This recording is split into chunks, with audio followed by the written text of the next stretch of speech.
বীরভূমের বক্রেশ্বরে টানা বৃষ্টিতে ভেঙে পড়ল নাট মন্দির। পশ্চিমবঙ্গের বক্রেশ্বর শক্তিপীঠ বীরভূম জেলার পাপহরা নদীর তীরে অবস্থিত। এটি সিউড়ি শহর থেকে 24 কিমি এবং কলকাতা থেকে 240 কিলোমিটার দূরে। মন্দির স্থাপত্য দেউল রীতির। মন্দির কমপ্লেক্সের অভ্যন্তরে মহর্ষি মর্দিনী ও বক্রেশ্বর মন্দির। প্রাচীন দেবীর প্রাচীন চিত্রকর্মগুলি ভারতে প্রত্নতাত্ত্বিক জরিপ দ্বারা সুরক্ষিত। মন্দিরটি একটি গুরুত্বপূর্ণ তীর্থস্থান যা সারা দেশ থেকে ভক্তদের আকর্ষণ করে। মন্দিরের প্রধান দেবতা হলেন ভগবান শিব, যাকে একটি শিবলিঙ্গ দ্বারা প্রতিনিধিত্ব করা হয়। মন্দির কমপ্লেক্সে অন্যান্য দেবতারও বাসস্থান রয়েছে, যা একটি সামগ্রিক আধ্যাত্মিক অভিজ্ঞতা প্রদান করে। ভারত জুড়ে আধ্যাত্মিক ভ্রমণে ভক্তদের কাছে, বিশেষ করে যারা এই অঞ্চলের অসংখ্য শিব মন্দির পরিদর্শন করেন, তাদের কাছে মন্দিরটি একটি জনপ্রিয় গন্তব্য।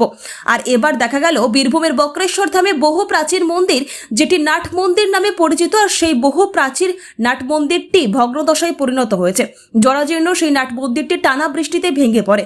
ইতিমধ্যেই বক্রেশ্বর মন্দিরের সেবায়িত আমাদের জানিয়েছেন, নাট মন্দিরটি ভেঙে পড়ায় কারো ক্ষয়ক্ষতি হয়নি, কেউ থাকলে হয়তো বড়সড় দুর্ঘটনার কবলে পড়তে হতো।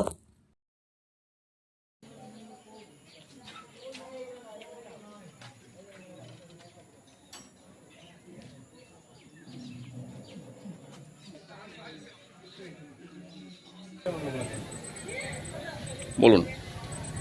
আমাদের এখানে একটা আশ্রম ছিল, আপনার হরিওং আশ্রম। সেই হরিওং আশ্রমের পাশে একটা নাট মন্দির ছিল। সেই নাট মন্দিরটা অনেক পুরনো মন্দির, অনেক প্রাচীন মন্দির। তো এটা দীর্ঘদিন ধরে তো বৃষ্টি হচ্ছে, তো সেই আপনার 3 মাস ধরে টানা বৃষ্টি চলছে। সেই বৃষ্টির জন্যে কালকে ওটা পুরো নাট মন্দিরটাই ধসে পড়ে গেছে। ভেতরে সাইকেল টাইকেল দু একজনের ছিল, সেগুলো সব চাপা পড়ে আছে ভেতরেই। তবে সেরকম কোনো মানুষের কোনো ক্ষয়ক্ষতির কোনো খবর নেই। সেই সময় যদি কেউ ওখানে থাকতো, তাহলে একটা বিপজ্জনক ঘটনা ঘটতে পারতো। ঈশ্বরেরই আশীর্বাদ বা কৃষ্ণ বাবার আশীর্বাদে কারো কোনো ক্ষতি হয়নি। তবে দু একটা সাইকেল ফাইকেল হয়তো ভেতরে পড়ে আছে। অনেক পুরনো নাট মন্দির তো সেই জন্য কালকে ধসে পড়ে গেছে বৃষ্টির জন্য, কালকে সন্ধ্যাবেলায়, গতকাল সন্ধ্যাবেলায়।